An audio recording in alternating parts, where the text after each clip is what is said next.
Educación fundamental. Samael Aún Weor. Tercera parte.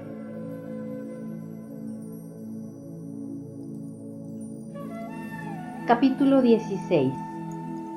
El asesinato. Matar es evidentemente y fuera de toda duda el acto más destructivo y de mayor corrupción que se conoce en el mundo. La peor forma de asesinato consiste en destruir la vida de nuestros semejantes. Espantosamente horrible es el cazador que con su escopeta asesina a las inocentes criaturas del bosque, pero 1000 veces más monstruoso, 1000 veces más abominable, es aquel que asesina a sus semejantes. No solo se mata con ametralladoras, escopetas, cañones, pistolas o bombas atómicas, también se puede matar con una mirada que hiera el corazón, una mirada humillante, una mirada llena de desprecio, una mirada llena de odio. O se puede matar con una acción ingrata, con una acción negra, con un insulto o con una palabra hiriente.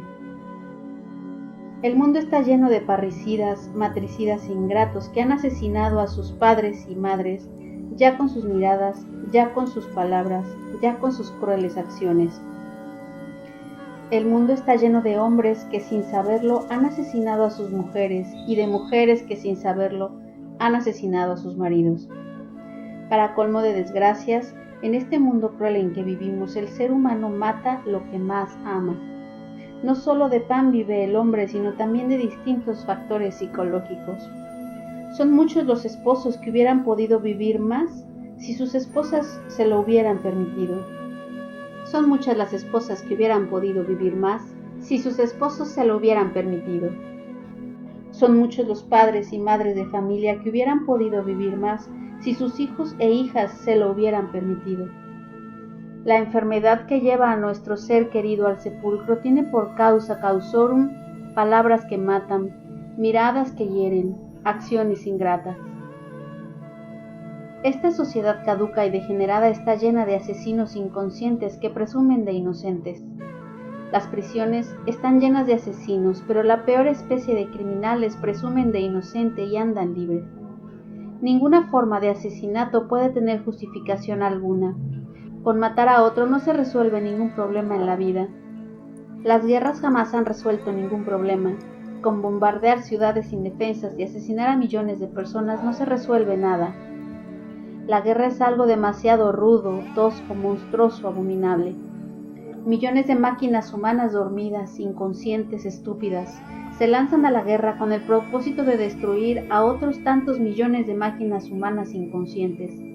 Muchas veces basta una catástrofe planetaria en el cosmos o una pésima posición en los astros en el cielo para que millones de hombres se lancen a la guerra. Las máquinas humanas no tienen conciencia de nada, se mueven en forma destructiva cuando cierto tipo de ondas cósmicas las hiere secretamente. Si las gentes despertaran la conciencia, si desde los mismos bancos de la escuela se educaran sabiamente a los alumnos y alumnas, llevándoles a la comprensión consciente de lo que es la enemistad y la guerra, otro gallo les cantara. Nadie se lanzaría a la guerra y las ondas catastróficas del cosmos serían entonces utilizadas en forma diferente. La guerra huele a canibalismo, a vida de cavernas, a bestialidad del peor tipo, a arco, a flecha, a lanza, a orgía de sangre, es a todas luces incompatible con la civilización. Todos los hombres en la guerra son cobardes, miedosos, y los héroes cargados de medallas son precisamente los más cobardes, los más miedosos. El suicida parece también muy valeroso, pero es un cobarde porque tuvo miedo a la vida. El héroe, en el fondo, es un suicida que en un instante de supremo terror cometió la locura del suicida. La locura del suicida se confunde fácilmente con el valor del héroe. Si observamos cuidadosamente la conducta del soldado durante la guerra, sus maneras, su mirada, sus palabras, sus pasos en la batalla, podemos evidenciar su cobardía total. Los maestros y maestras de escuela, colegios y universidades deben enseñar a sus alumnos y alumnas la verdad sobre la guerra. Deben llevar a sus alumnos y alumnas a experimentar conscientemente esa verdad. Si las gentes tuvieran plena conciencia de lo que es esta tremenda verdad de la guerra, Si los maestros y maestras supieran educar sabiamente a sus discípulos y discípulas, ningún ciudadano se dejaría llevar al matadero. La educación fundamental debe impartirse ahora mismo en todas las escuelas, colegios y universidades, porque es precisamente desde los bancos de la escuela donde se debe trabajar para la paz. Es urgente que las nuevas generaciones se hagan plenamente conscientes de lo que es la barbarie y de lo que es la guerra. En las escuelas, colegios y universidades debe ser comprendida a fondo la enemistad y la guerra en todos sus aspectos. Las nuevas generaciones deben comprender que los viejos, con sus ideas rancias y torpes, sacrifican siempre a los jóvenes y los llevan como bueyes al matadero. Los jóvenes no deben dejarse convencer por la propaganda belicista ni por las razones de los viejos, porque a una razón se le opone otra razón y a una opinión se le opone otra, pero ni los razonamientos ni las opiniones son la verdad sobre la guerra. Los viejos tienen millares de razones para justificar la guerra y llevar a los jóvenes al matadero. Lo importante no son los razonamientos sobre la guerra, sino experimentar la verdad de lo que es la guerra. Nosotros no nos pronunciamos contra la razón ni contra el análisis, solo queremos decir que debemos primero experimentar la verdad sobre la guerra y luego así podemos darnos el lujo de razonar y analizar. Es imposible experimentar la verdad de no matar si excluimos la meditación íntima profunda. Solo la meditación muy profunda puede llevarnos a experimentar la verdad sobre la guerra. Los maestros y maestras no solo deben dar la información intelectual a sus alumnos y alumnas, los maestros deben enseñar a sus estudiantes a manejar la mente, a experimentar la verdad. Esta raza caduca y degenerada ya no piensa sino en matar. Esto de matar y matar solo es propio de cualquier raza humana degenerada. A través de la televisión y del cine, los agentes del delito propagan sus ideas criminosas. Los niños y niñas de la nueva generación reciben diariamente a través de la pantalla de la televisión y de los cuentecillos infantiles y del cine, revistas, etc., una buena dosis venenosa de asesinatos, balaceras, crímenes espantosos. Ya no se puede poner a funcionar la televisión sin encontrarse uno con palabras llenas de odio, los balazos, la perversidad. Nada están haciendo los gobiernos de la tierra contra la propagación del delito. Las mentes de los niños y de los jóvenes están siendo conducidas por los agentes del delito, por el camino del crimen. Ya está tan propagada la idea de matar, ya está tan difundida por medio de las películas, cuentos, etc., que se ha vuelto totalmente familiar para todo el mundo. Los rebeldes de la nueva ola han sido educados para el crimen y matan por el gusto de matar, gozan viendo morir a otros. Así lo aprendieron en la televisión de la casa, en el cine, en los cuentos, en las revistas. Por doquiera reina el delito y nada hacen los gobiernos para corregir el instinto de matar desde sus mismas raíces. Toca a los maestros y maestras de escuelas, colegios y universidades poner el grito en el cielo y revolver cielo y tierra para corregir esta epidemia mental. Es urgente que los maestros y maestras de escuelas, colegios y universidades den un grito de alarma y pidan a todos los gobiernos de la tierra la censura para el cine, la televisión, etc. El crimen se está multiplicando terriblemente debido a todos esos espectáculos de sangre y al paso que vamos, llegará el día en que ya nadie podrá circular por las calles libremente sin temor a ser asesinado. La radio, el cine, la televisión, las revistas de sangre le han dado tal propaganda al delito de matar, lo han hecho tan agradable a las mentes débiles y degeneradas que ya nadie se tienta el corazón para meterle un balazo o una puñalada a otra persona. A fuerza de tanta propagación del delito de matar, las mentes débiles se han familiarizado demasiado con el crimen y ahora hasta se dan el lujo de matar por imitar lo que vieron en el cine o en la televisión.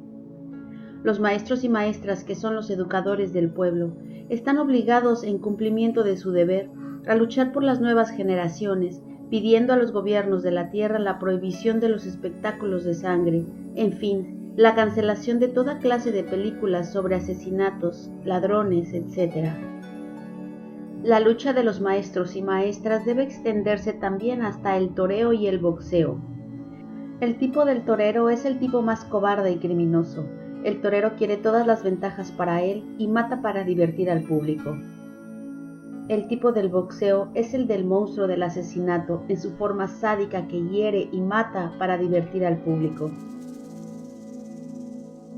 Esta clase de espectáculos de sangre son bárbaros en un 100% y estimulan a las mentes encaminándolas por el camino del crimen. Si queremos de verdad luchar por la paz del mundo, debemos iniciar una campaña de fondo contra los espectáculos de sangre. Mientras dentro de la mente humana existan los factores destructivos, habrá guerra inevitablemente. Dentro de la mente humana existen los factores que producen guerra. Esos factores son el odio, la violencia en todos sus aspectos, el egoísmo, la ira, el miedo, los instintos criminales, las ideas belicistas propagadas por la televisión, el radio, el cine, etc. La propaganda por la paz, los premios Nobel de la Paz, resultan absurdos mientras exista dentro del hombre los factores psicológicos que producen guerra. Actualmente muchos asesinos tienen el Premio Nobel de la Paz. Capítulo 7. La paz. La paz no puede venir a través de la mente porque no es de la mente. La paz es el perfume delicioso del corazón tranquilo. La paz no es cosa de proyectos, Policía Internacional, ONU, OEA, tratados internacionales o ejércitos invasores que peleen en nombre de la paz. Si realmente queremos paz verdadera, debemos aprender a vivir como el vigía en época de guerra, siempre alertas y vigilantes, con mente pronta y dúctil, porque la paz no es cuestión de fantasías románticas o cuestión de ensueños bonitos. Si no aprendemos a vivir en el estado de alerta de momento en momento, entonces el camino que conduce a la paz se torna imposible, estrecho, y después de ponerse extremadamente difícil, va a desembocar por último en un callejón sin salida. Es necesario comprender, es urgente saber que la paz auténtica del corazón tranquilo no es una casa donde podamos llegar y donde nos aguarde alegremente una doncella hermosa. La paz no es una meta, un lugar, etc. Perseguir la paz, buscarla, hacer proyectos sobre ella, pelear en nombre de ella, hacer propaganda sobre ella, fundar organismos para trabajar por ella, etc., es totalmente absurdo, porque la paz no es de la mente, la paz es el perfume maravilloso del corazón tranquilo. La paz no se compra, ni se vende, ni se puede lograr con el sistema de apaciguamientos, controles especiales, policías, etc. En algunos países el Ejército Nacional anda por los campos destruyendo, asesinando gentes y fusilando a supuestos bandidos. Todo esto dizque en nombre de la paz. El resultado de semejante proceder es la multiplicación de la barbarie. La violencia origina más violencia. El odio produce más odio. La paz no puede ser el resultado de la violencia. La paz solo adviene a nosotros cuando disolvemos el yo, cuando destruimos dentro de nosotros mismos todos los factores psicológicos que producen guerras. Si queremos paz, tenemos que contemplar, tenemos que estudiar, tenemos que ver el cuadro total y no únicamente un rincón del mismo. La paz nace en nosotros cuando hemos cambiado radicalmente en forma íntima. La cuestión de controles, organismos pro paz, apaciguamientos, etc. son detalles aislados, puntos en el océano de la vida, fracciones aisladas del cuadro total de la existencia que jamás pueden resolver el tema de la paz en su forma radical, total y definitiva. Debemos mirar el cuadro en su forma completa. El problema del mundo es el problema del individuo. Si el individuo no tiene paz en su interior, la sociedad, el mundo vivirá en guerra inevitablemente. Los maestros y maestras de escuelas, colegios y universidades deben trabajar por la paz, a menos que amen la barbarie y la violencia. Es urgente, es indispensable señalarles a los alumnos y alumnas de la nueva generación el derrotero a seguir, el camino íntimo que puede conducirnos con entera exactitud a la paz auténtica del corazón tranquilo. Las gentes no saben comprender realmente lo que es la verdadera paz interior y solo quieren que nadie se les atraviese en su camino, que no se les estorbe, que no se les moleste, aun cuando ellos se tomen por su propia cuenta y riesgo el derecho de estorbar y de molestar y de amargar la vida a sus semejantes. Las gentes jamás han experimentado la paz verdadera y solo tienen sobre esta opiniones absurdas, ideales románticos, conceptos equivocados. Para los ladrones, la paz sería la dicha de poder robar impunemente sin que la policía se les atravesara en su camino. Para los contrabandistas, la paz sería poder meter su contrabando en todas partes sin que las autoridades se lo impidiesen. Para los hambreadores del pueblo, la paz sería vender bien caro, explotando a diestra y siniestra sin que los inspectores oficiales del gobierno se lo prohibieran. Para las prostitutas, la paz sería gozar en sus lechos de placer y explotar a todos los hombres libremente sin que las autoridades de salubridad o de policía interviniesen para nada en su vida. Cada cual se forma en la mente 50.000 fantasías absurdas sobre la paz. Cada cual pretende levantar a su alrededor un muro egoísta de ideas falsas, creencias, opiniones y absurdos conceptos sobre lo que es la paz. Cada cual quiere paz a su modo, de acuerdo a sus antojos, a sus gustos, a sus hábitos, costumbres equivocadas, etc. Cada cual quiere autoencerrarse dentro de un muro protector fantástico con el propósito de vivir su propia paz equivocadamente concebida. La gente lucha por la paz, la desea, la quiere, pero no sabe qué cosa es la paz. Las gentes solo quieren que no se les estorbe, poder hacer cada cual sus diabluras muy tranquilamente y a sus anchas. Eso es lo que llaman paz. No importa qué diabluras hagan las gentes, cada cual cree que lo que hace es bueno. Las gentes encuentran justificación hasta para los peores delitos. Si el borracho está triste, bebe porque está triste. Si el borracho está alegre, bebe porque está alegre. El borracho siempre justifica el vicio del alcohol. Así son todas las gentes. Para todo delito encuentran justificación. Nadie se considera perverso. Todos presumen de justos y honrados. Existen muchos vagabundos que suponen equivocadamente que paz es poder vivir sin trabajar, muy tranquilamente y sin esfuerzo alguno en un mundo lleno de fantasías románticas y maravillosas. Sobre la paz existen millones de opiniones y conceptos equivocados. En este mundo doloroso en que vivimos, cada cual busca su fantástica paz, la paz de sus opiniones. Las gentes quieren ver en el mundo la paz de sus sueños, su tipo especial de paz, aunque dentro de sí mismas cada cual lleve en su interior los factores psicológicos que producen guerras, enemistades, problemas de todo tipo. Por estos tiempos de crisis mundial, todo el que quiere hacerse famoso funda organismos pro paz, hace propaganda y se convierte en un paladín de la paz. No debemos olvidar que muchos políticos zorros se han ganado el Premio Nobel de la Paz aun cuando tengan por su cuenta todo un cementerio y que en una u otra forma hayan mandado a asesinar secretamente a muchas personas cuando se han visto en peligro de ser eclipsados. También existen verdaderos maestros de la humildad que se sacrifican enseñando en todos los lugares de la tierra la doctrina de la disolución del yo. Esos maestros saben por experiencia propia que solo disolviendo el Mefistófeles que llevamos dentro, adviene a nosotros la paz del corazón. Mientras exista dentro de cada individuo el odio, la codicia, la envidia, los celos, el espíritu adquisitivo, la ambición, la ira, el orgullo, etc., habrá guerras inevitablemente. Conocemos a muchas gentes en el mundo que presumen de haber hallado la paz. Cuando hemos estudiado a fondo a esas personas, hemos podido evidenciar que ni remotamente conocen la paz y que solamente se han encerrado dentro de algún hábito solitario y consolador o dentro de alguna creencia especial, etc. Mas realmente dichas personas no han experimentado ni remotamente lo que es la verdadera paz del corazón tranquilo. Realmente esas pobres gentes solo se han fabricado una paz artificial que en su ignorancia confunden con la auténtica paz del corazón. Es absurdo buscar la paz dentro de los muros equivocados de nuestros prejuicios, creencias, preconceptos, deseos, hábitos, etc. Mientras dentro de la mente existan los factores psicológicos que producen enemistades, distensiones, problemas, guerras, no habrá paz verdadera. La paz auténtica viene de la belleza legítima, sabiamente comprendida. La belleza del corazón tranquilo exhala el perfume delicioso de la verdadera paz interior. Es urgente comprender la belleza de la amistad y el perfume de la cortesía.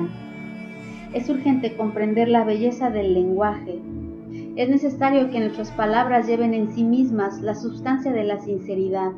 No debemos usar jamás palabras arrítmicas, inarmónicas, groseras, absurdas.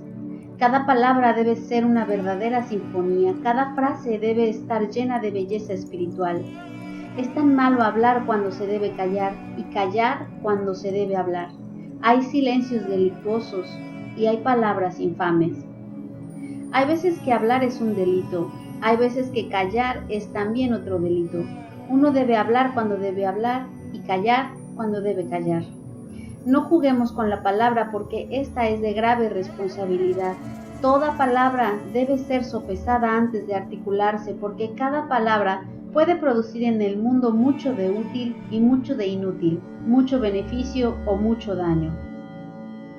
Debemos cuidar nuestros gestos, modales, vestuario y actos en toda especie. Que nuestros gestos, que nuestro vestido, modo de sentarnos a la mesa, manera de comportarnos al comer, forma de atender a las personas en la sala, en la oficina, en la calle, estén siempre llenos de belleza y armonía. Es necesario comprender la belleza de la bondad, sentir la belleza de la buena música, amar la belleza del arte creativo, refinar nuestra manera de pensar, sentir y obrar. La suprema belleza solo puede nacer en nosotros cuando ha muerto el yo en forma radical, total y definitiva. Nosotros somos feos, horribles, asqueantes mientras tengamos dentro y bien vivo al yo psicológico. La belleza en forma íntegra es imposible en nosotros mientras exista el yo pluralizado. Si queremos paz auténtica, debemos reducir al yo a polvadera cósmica. Solo así habrá en nosotros belleza interior. De esa belleza nacerá en nosotros el encanto del amor y la verdadera paz del corazón tranquilo. La paz creadora trae orden dentro de uno mismo, elimina la confusión y nos llena de legítima felicidad.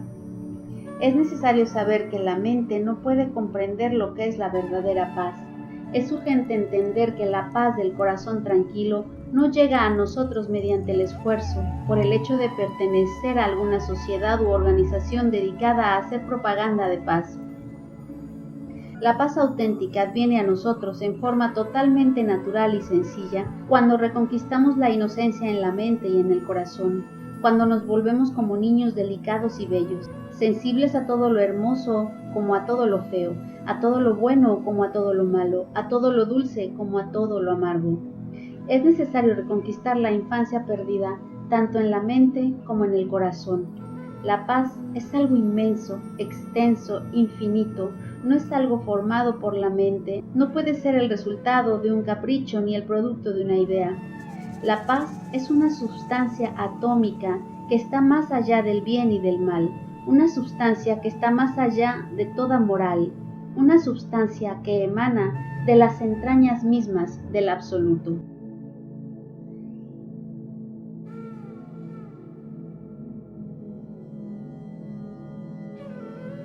Capítulo 18. La verdad. Desde la infancia y juventud comienza el viacrucis de nuestra miserable existencia con muchas torceduras mentales, íntimas tragedias de familia, contrariedades en el hogar y en la escuela, etc. Es claro que en la infancia y juventud, salvo muy raras excepciones, todos estos problemas no alcanzan a afectarnos en forma realmente profunda, pero cuando ya nos hacemos personas mayores, comienzan los interrogantes. ¿Quién soy yo? ¿De dónde vengo? ¿Por qué tengo que sufrir? ¿Cuál es el objeto de esta existencia? Todos en el camino de la vida nos hemos hecho estas preguntas. Todos alguna vez hemos querido investigar, inquirir, conocer el porqué de tantas amarguras, sinsabores, luchas y sufrimientos. Pero desgraciadamente siempre terminamos embotellados en alguna teoría, en alguna opinión, en alguna creencia, en lo que dijo el vecino, en lo que nos contestó algún viejo decrépito, etc. Hemos perdido la inocencia verdadera y la paz del corazón tranquilo, y por ello no somos capaces de experimentar directamente la verdad en toda su crudeza. Dependemos de lo que digan los demás y es claro que vamos por el camino equivocado. La sociedad capitalista condena radicalmente a los ateos, a los que no creen en Dios. La sociedad marxista-leninista condena a los que sí creen en Dios. Mas en el fondo ambas cosas son lo mismo. cuestión de opiniones, caprichos de la gente, proyecciones de la mente. Ni la credulidad, ni la incredulidad, ni el escepticismo significan haber experimentado la verdad. La mente puede darse el lujo de creer, dudar, opinar, hacer conjeturas, etc., pero eso no es experimentar la verdad. También podemos darnos el lujo de creer en el sol o no creer en él, y hasta de dudar de él, pero el astro rey seguirá dando luz y vida a todo lo que existe sin que nuestras opiniones tengan sobre él la menor importancia. Tras la creencia ciega, tras la incredulidad y el escepticismo, se esconden muchos matices de falsa moral y muchos conceptos equivocados de falsa respetabilidad a cuya sombra se rebustece el yo. La sociedad de tipo capitalista y la sociedad de tipo comunista tienen cada uno a su modo y de acuerdo con sus caprichos, prejuicios y teorías un tipo especial de moral. Lo que es moral dentro del bloque capitalista es inmoral dentro del bloque comunista y viceversa. La moral depende de las costumbres, del lugar, de la época. Lo que en un país es moral, en otro país es inmoral, y lo que en una época fue moral, en otra época es inmoral. La moral no tiene valor esencial alguno. Analizándola a fondo resulta estúpida en un 100%. La educación fundamental no enseña moral. La educación fundamental enseña ética revolucionaria y eso es lo que necesitan las nuevas generaciones. Desde la noche aterradora de los siglos, en todos los tiempos, siempre hubo hombres que se alejaron del mundo para buscar la verdad. Es absurdo alejarse del mundo para buscar la verdad porque ella se encuentra dentro del mundo y dentro del hombre, aquí y ahora. La verdad es lo desconocido de momento en momento y no es separándonos del mundo ni abandonando a nuestros semejantes como podemos descubrirla. Es absurdo decir que toda verdad es verdad a medias y que toda verdad es medio error. La verdad es radical y es o no es. Jamás puede ser a medias, jamás puede ser medio error. Es absurdo decir la verdad es del tiempo y que lo que en un tiempo fue, en otro tiempo no lo es. La verdad nada tiene que ver con el tiempo, la verdad es atemporal y el yo es tiempo y por lo tanto no puede conocer la verdad. Es absurdo suponer verdades convencionales, temporales, relativas. Las gentes confunden a los conceptos y opiniones con eso que es la verdad. La verdad nada tiene que ver con las opiniones ni con las así llamadas verdades convencionales, porque estas son únicamente proyecciones intrascendentales de la mente. La verdad es lo desconocido de momento en momento y solo puede ser experimentada en ausencia del yo psicológico. La verdad no es cuestión de sofismas, conceptos, opiniones. La verdad solo puede ser conocida a través de la experiencia directa. La mente solo puede opinar y las opiniones nada tienen que ver con la verdad. La mente jamás puede concebir la verdad. Los maestros y maestras de escuelas, colegios, universidades deben experimentar la verdad y señalar el camino a sus discípulos y discípulas. La verdad es cuestión de experiencia directa, no cuestión de teorías, opiniones o conceptos. Podemos y debemos estudiar, pero es urgente experimentar por sí mismos y en forma directa lo que haya de verdad en cada teoría, concepto, opinión, etc. Debemos estudiar, analizar, inquirir, pero también necesitamos con urgencia inaplazable experimentar la verdad contenida en todo aquello que estudiamos. Es imposible experimentar la verdad mientras la mente se encuentra agitada, convulsionada, atormentada por las opiniones contrapuestas. Solo es posible experimentar la verdad cuando la mente está quieta, cuando la mente está en silencio. Los maestros y maestras de escuelas, colegios y universidades deben indicar a los alumnos y alumnas el camino de la meditación interior profunda. El camino de la meditación interior profunda nos conduce hasta la quietud y silencio de la mente. Cuando la mente está quieta, vacía de pensamientos, deseos, opiniones, etc., cuando la mente está en silencio, adviene a nosotros la verdad.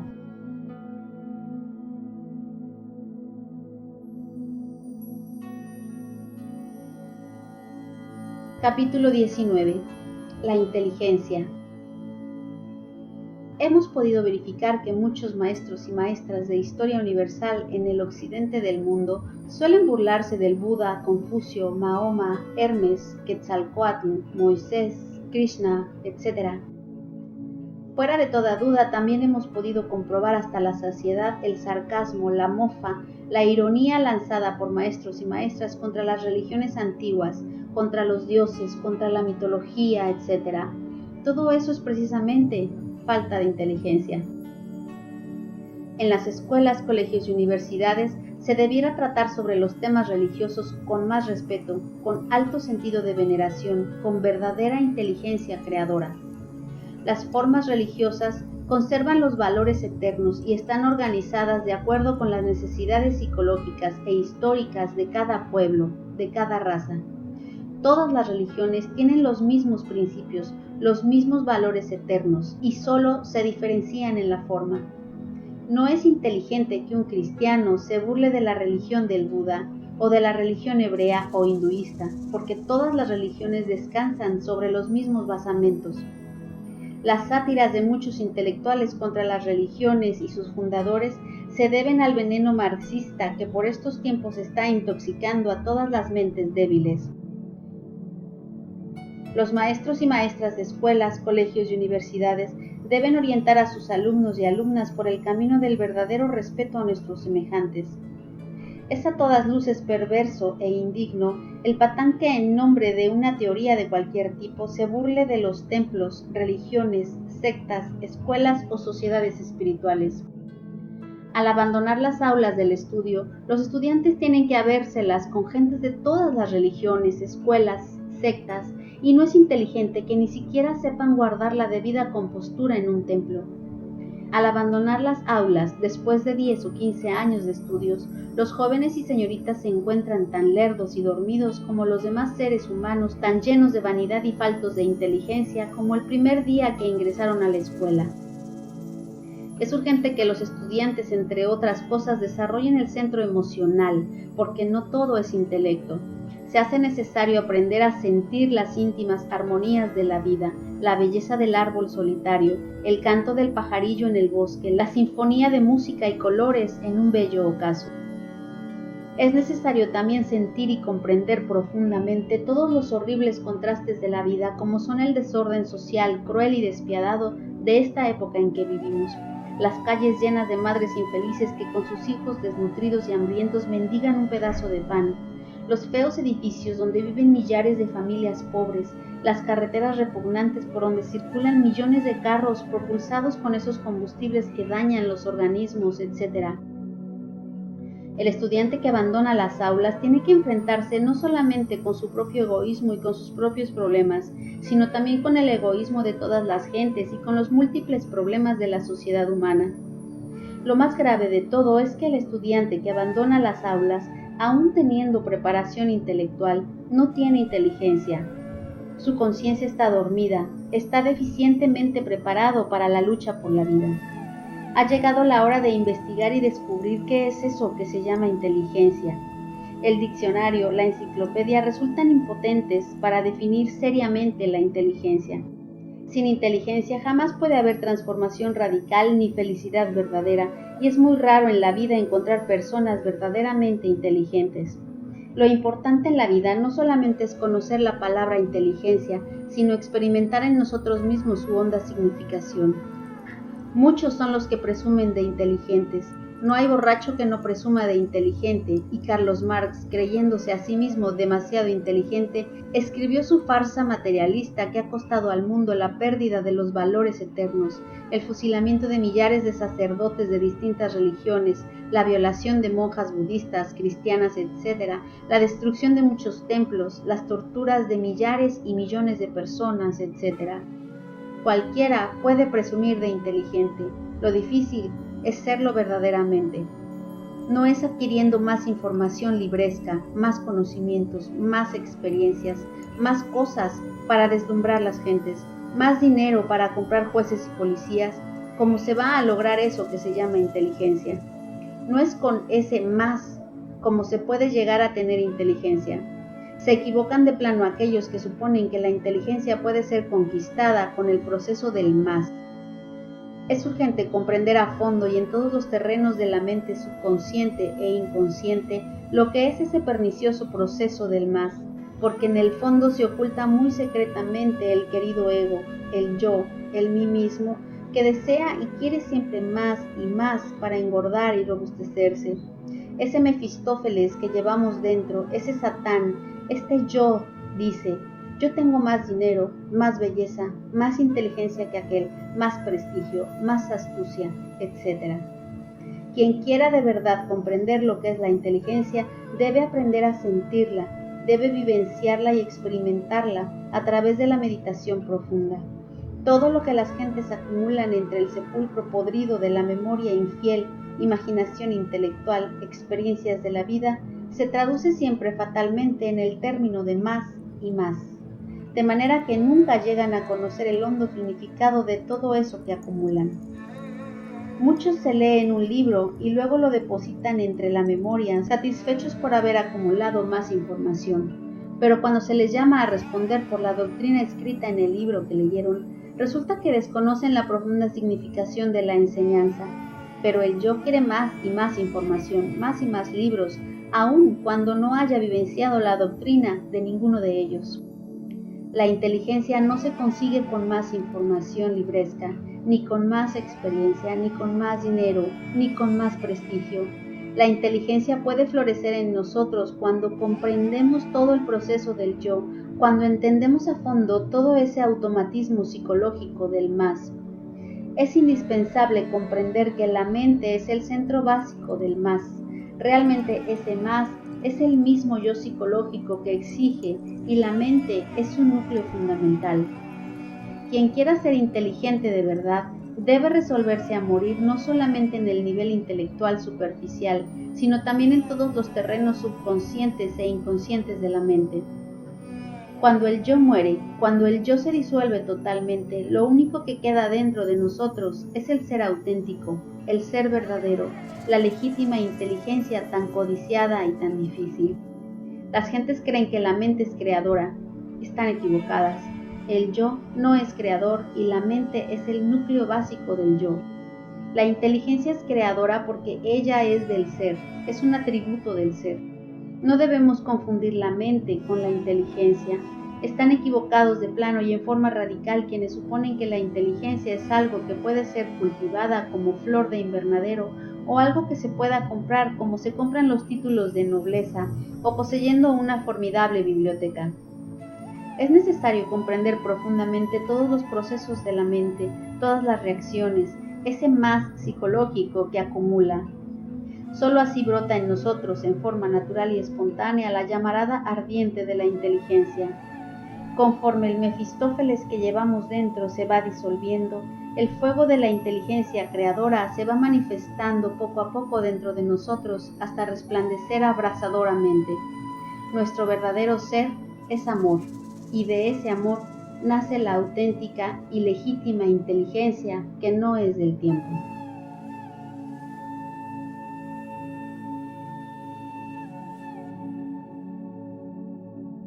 Capítulo 20. La vocación. A excepción de las personas totalmente inválidas, todo ser humano tiene que servir para algo en la vida. Lo difícil es saber para qué sirve cada individuo. Si hay algo verdaderamente importante en este mundo, es conocernos a sí mismos. Raro es aquel que se conoce a sí mismo y aun cuando parezca increíble, es difícil encontrar en la vida alguna persona que tenga desarrollado el sentido vocacional. Cuando alguien está plenamente convencido del papel que tiene que representar en la existencia, hace entonces de su vocación un apostolado, una religión, y se convierte de hecho y por derecho propio en un apóstol de la humanidad. Quien conoce su vocación o quien la llega a descubrir por él mismo, pasa por el cambio tremendo. Ya no busca el éxito, poco le interesa el dinero, la fama, la gratitud. Su placer está entonces en la dicha que le proporciona el haber respondido a un llamado íntimo, profundo, ignoto de su propia esencia interior.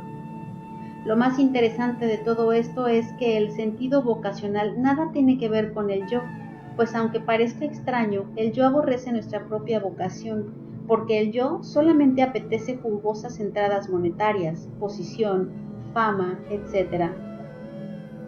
El sentido de la vocación es algo que pertenece a nuestra propia esencia interior. Es algo muy de adentro, muy profundo, muy íntimo.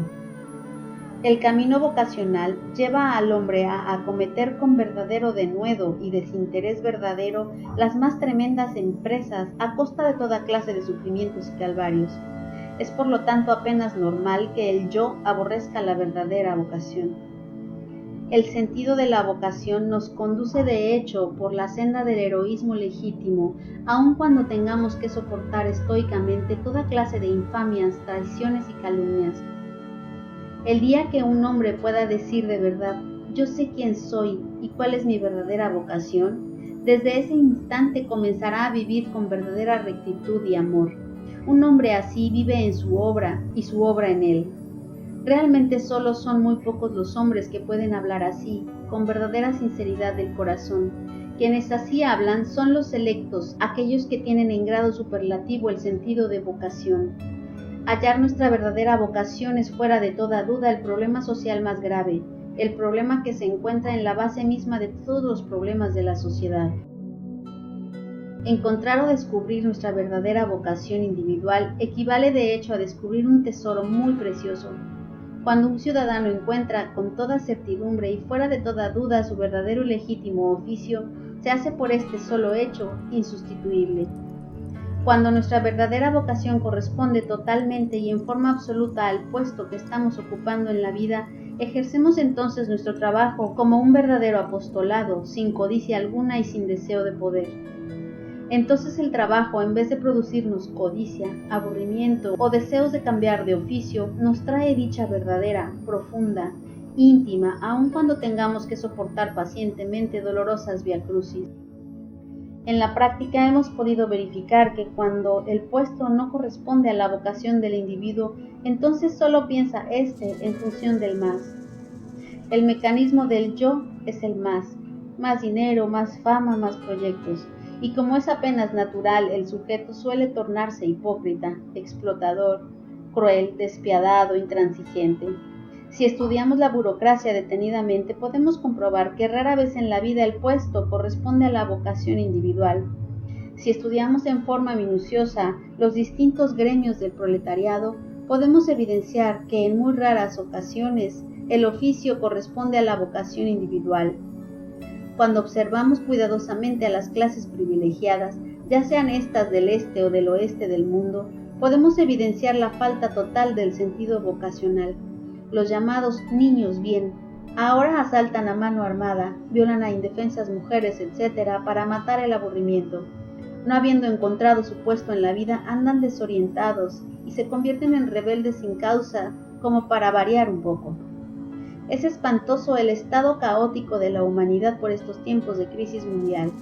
Nadie está contento con su trabajo porque el puesto no corresponde a la vocación. Llueven solicitudes de empleo porque nadie tiene ganas de morirse de hambre, pero las solicitudes no corresponden a la vocación de aquellos que solicitan.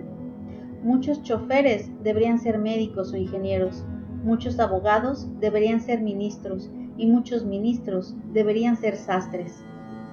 Muchos limpiadores de calzado deberían ser ministros y muchos ministros deberían ser limpiadores de calzado, etc. Las gentes están en puestos que no les corresponden, que nada tienen que ver con su verdadera vocación individual. Debido a esto, la máquina social funciona pésimamente.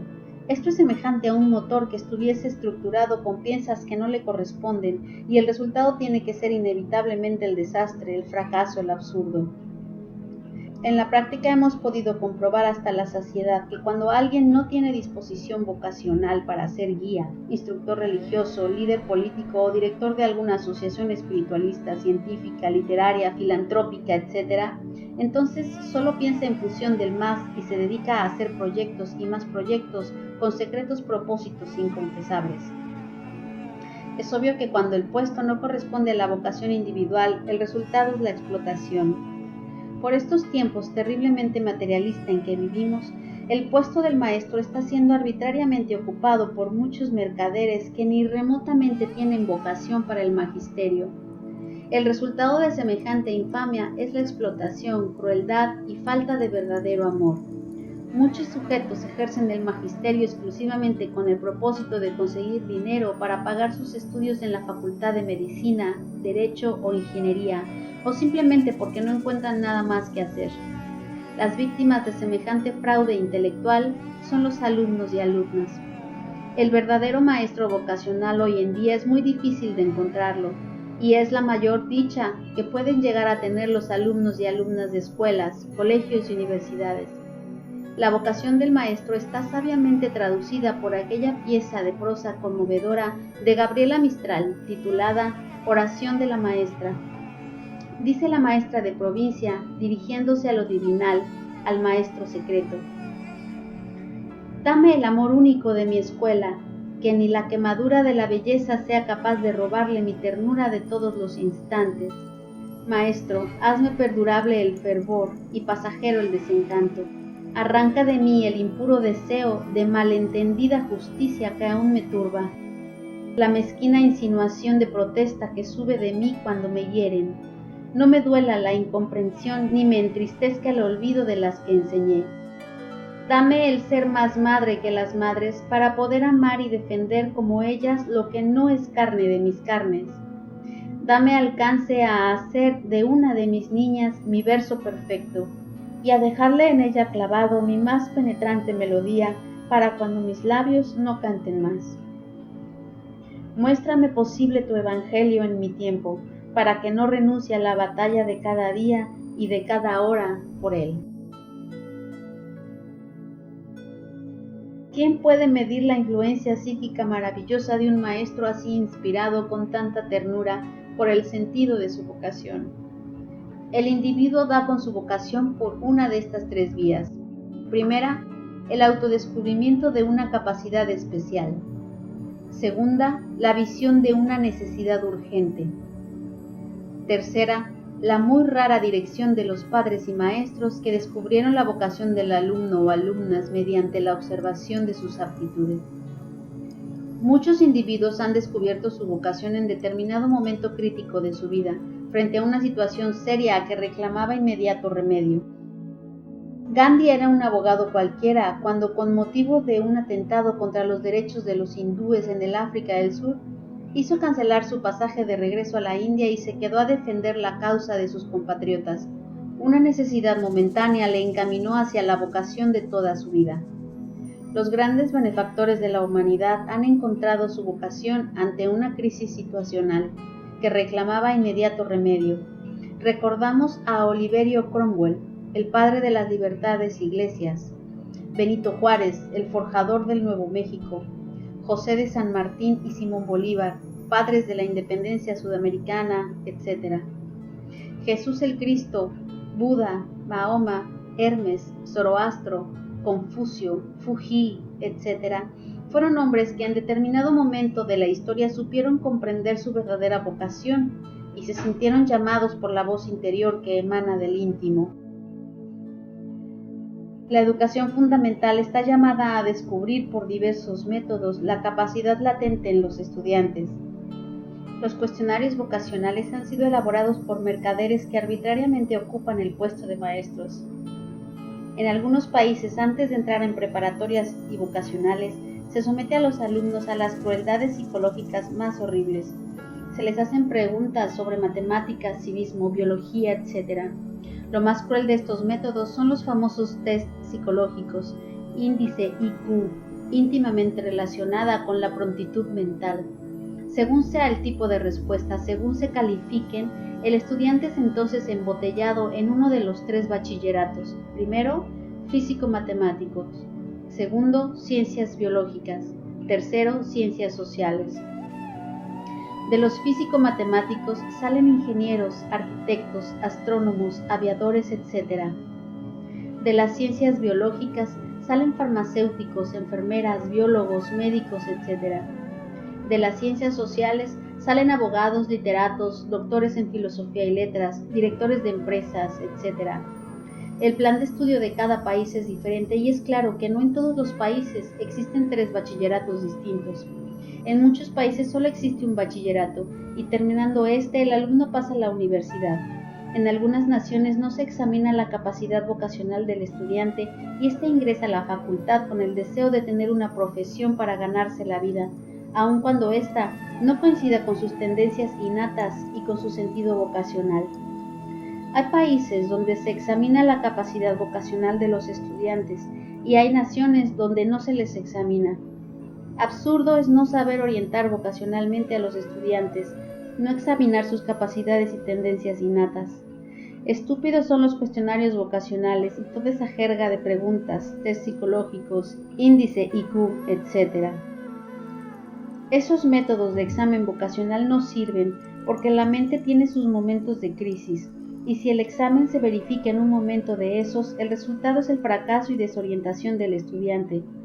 Los maestros han podido verificar que la mente de los alumnos tiene, como el mar, sus altas y bajas mareas, sus plus y sus minus. Existe un biorritmo en las glándulas masculinas y femeninas, también existe un biorritmo para la mente. En determinadas épocas las glándulas masculinas se encuentran en plus y las femeninas en minus o viceversa. La mente tiene también su plus y su minus. Quien quiera conocer la ciencia del biorritmo, le indicamos se estudie la famosa obra titulada Biorritmo, escrita por el eminente sabio gnóstico Rosacruz, Dr. Arnold Krumheller, médico coronel del ejército mexicano y profesor de medicina en la Facultad de Berlín. Nosotros afirmamos enfáticamente que una crisis emocional o un estado de nerviosismo psíquico ante la difícil situación de un examen puede llevar a un estudiante al fracaso durante el examen prevocacional. Nosotros afirmamos que un abuso cualquiera del centro del movimiento producido tal vez por el deporte, por una excesiva caminata o por un trabajo físico arduo, etc., puede originar crisis intelectual aun cuando la mente se halle en plus y conducir al estudiante al fracaso durante un examen prevocacional. Nosotros afirmamos que una crisis sexual cualquiera, un síncope de sexualidad reprimida, un abuso sexual, etc., puede ejercer su influencia desastrosa sobre la mente, llevándola al fracaso durante un examen prevocacional.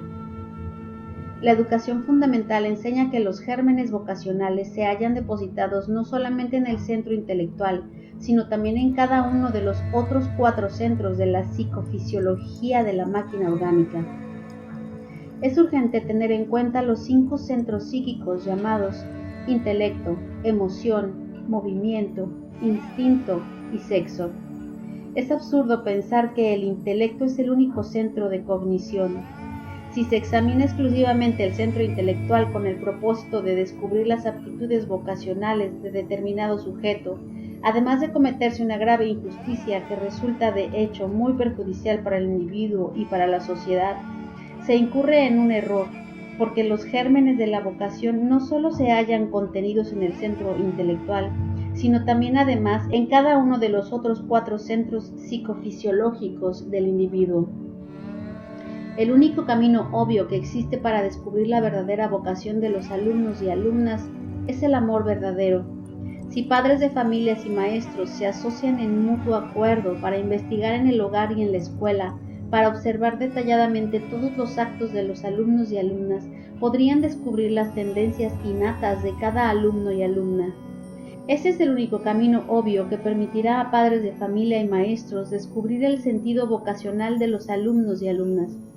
Esto exige amor verdadero de padres y maestros, y es obvio que si no existe verdadero amor de los padres y madres de familia y auténticos maestros vocacionales capaces de sacrificarse de verdad por sus discípulos y discípulas, tal empresa resulta entonces impracticable. Si los gobiernos quieren de verdad salvar a la sociedad, necesitan expulsar a los mercaderes del templo con el látigo de la voluntad. Debe iniciarse una nueva época cultural difundiendo por doquier la doctrina de la educación fundamental. Los estudiantes deben defender sus derechos valerosamente y exigir a los gobiernos verdaderos maestros vocacionales. Afortunadamente existe el arma formidable de las huelgas y los estudiantes tienen esa arma. En algunos países ya existen dentro de las escuelas, colegios y universidades ciertos maestros orientadores que realmente no son vocacionales. El puesto que ocupan no coincide con sus tendencias innatas. Estos maestros no pueden orientar a los demás porque ni a sí mismos pudieron orientarse. Se necesita con urgencia verdaderos maestros vocacionales capaces de orientar inteligentemente a los alumnos y alumnas. Es necesario saber que debido a la pluralidad del yo, el ser humano representa automáticamente diversos papeles en el teatro de la vida. Los muchachos y muchachas tienen un papel para la escuela, otro para la calle y otro para el hogar. Si se quiere descubrir la vocación de un joven o de una joven, hay que observarlos en la escuela, en el hogar y aún en la calle. Este trabajo de observación solo pueden realizarlo los padres y maestros verdaderos en íntima asociación. Entre la pedagogía anticuada existe también el sistema de observar calificaciones para deducir vocaciones. El alumno que se distinguió en sí mismo con las más altas calificaciones es entonces clasificado como un posible abogado, y el que se distinguió en biología se define como un médico en potencia, y el que en matemáticas como un posible ingeniero, etc. Este sistema absurdo para deducir vocaciones es demasiado empírico, porque la mente tiene sus altas y sus bajas no solo en la forma total ya conocida, sino también en ciertos estados particulares especiales. Muchos escritores que en la escuela fueron pésimos estudiantes de gramática descollaron en la vida como verdaderos maestros del lenguaje. Muchos ingenieros notables tuvieron siempre en la escuela las peores calificaciones en matemáticas y multitud de médicos fueron en la escuela reprobados en biología y ciencias naturales. Es lamentable que muchos padres de familia, en vez de estudiar las aptitudes de sus hijos, solo vean en ellos la continuación de su querido ego, yo psicológico, mí mismo. Muchos padres abogados quieren que sus hijos continúen en el bufet y muchos dueños de negocios quieren que sus hijos continúen manejando sus intereses egoístas sin interesarles en lo más mínimo el sentido vocacional de ellos. El yo quiere siempre subir, trepar al tope de la escalera, hacerse sentir, y cuando sus ambiciones fracasan, entonces quiere lograr por medio de sus hijos lo que por sí mismos no pudieron alcanzar. Esos padres ambiciosos meten a sus muchachos y muchachas en carreras y puestos que nada tienen que ver con el sentido vocacional de estos.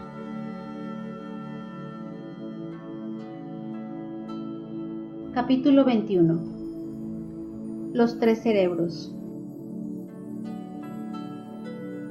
La psicología revolucionaria de la nueva era afirma que la máquina orgánica del animal intelectual falsamente llamado hombre existe en forma tricentrada o tricerebrada. El primer cerebro está encerrado en la caja craneana. El segundo cerebro corresponde concretamente a la espina dorsal con su médula central y todos sus ramos nerviosos. El tercer cerebro no reside en ningún lugar definido ni tampoco es un órgano determinado. Realmente el tercer cerebro está constituido por los plexos nerviosos simpáticos y en general por todos los centros nerviosos específicos del organismo humano. El primer cerebro es el centro pensante. El segundo cerebro es el centro del movimiento, comúnmente denominado centro motor. El tercer cerebro es el centro emocional. Está completamente demostrado en la práctica que todo abuso del cerebro pensante produce gasto excesivo de la energía intelectual. Es pues lógico afirmar sin temor a dudas que los manicomios son verdaderos cementerios de muertos intelectuales. Los deportes armoniosos y equilibrados son útiles para el cerebro motor, pero el abuso del deporte significa gasto excesivo de energías motrices, y el resultado suele ser desastroso. No es absurdo afirmar que existen muertos de cerebro motor. Dichos muertos son conocidos como enfermos de hemiplegia, paraplegia, parálisis progresiva, etc. El sentido estético, la mística, el éxtasis, la música superior son necesarios para cultivar el centro emocional, pero el abuso de dicho cerebro produce desgaste inútil y derroche de energía emocionales. Abusan del cerebro emocional los existencialistas de la nueva ola, los fanáticos del rock, los pseudoartistas sensuales del arte moderno, los pasionarios morbosos de la sensualidad, etc. Aun cuando parezca increíble, la muerte ciertamente se procesa por tercios en cada persona. Ya está comprobado hasta la saciedad que toda enfermedad tiene su base en cualquiera de los tres cerebros. La gran ley ha depositado sabiamente en cada uno de los tres cerebros del animal intelectual determinado capital de valores vitales. Ahorrar dicho capital significa de hecho alargar la vida. Malgastar dicho capital produce la muerte. Arcaicas tradiciones que han llegado hasta nosotros desde la noche aterradora de los siglos afirman que el promedio de vida humana en el antiguo continente Mu, situado en el Océano Pacífico, oscilaba entre los 12 y 15 siglos. Con el devenir de los siglos, a través de todas las edades, del uso equivocado de los 3 cerebros, fue acortando la vida poco a poco. En el país asoleado de Kem, allá en el viejo Egipto de los faraones, el promedio de vida humana alcanzaba ya únicamente a 140 años. Actualmente, en estos tiempos modernos de gasolina celuloide, en esta época de existencialismo y rebeldes del rock, el promedio de la vida humana, según algunas compañías de seguros, es apenas de 50 años. Los señores marxistas-leninistas de la Unión Soviética, fanfarrones y mentirosos como siempre, andan por ahí diciendo que han inventado sueros muy especiales para alargar la vida, pero el viejito Khrushchev todavía no tiene 80 años y tiene que pedirle permiso a un pie para levantar el otro. En el centro de Asia existe una comunidad religiosa constituida por ancianos que ya ni recuerdan su juventud. El promedio de vida de esos ancianos oscila entre 400 y 500 años. Todo el secreto de la larga vida de esos monjes asiáticos consiste en el sabio uso de los 3 cerebros. El funcionalismo equilibrado y armonioso de los 3 cerebros significa ahorro de valores vitales y, como lógica secuencia, prolongación de la vida. Existe una ley cósmica conocida como igualación de las vibraciones de muchas fuentes. Los monjes de dicho monasterio suelen utilizar dicha ley mediante el uso de los 3 cerebros. La pedagogía extemporánea conduce a los alumnos y alumnas al abuso del cerebro pensante, cuyos resultados ya conoce la psiquiatría. El cultivo inteligente de los 3 cerebros es educación fundamental.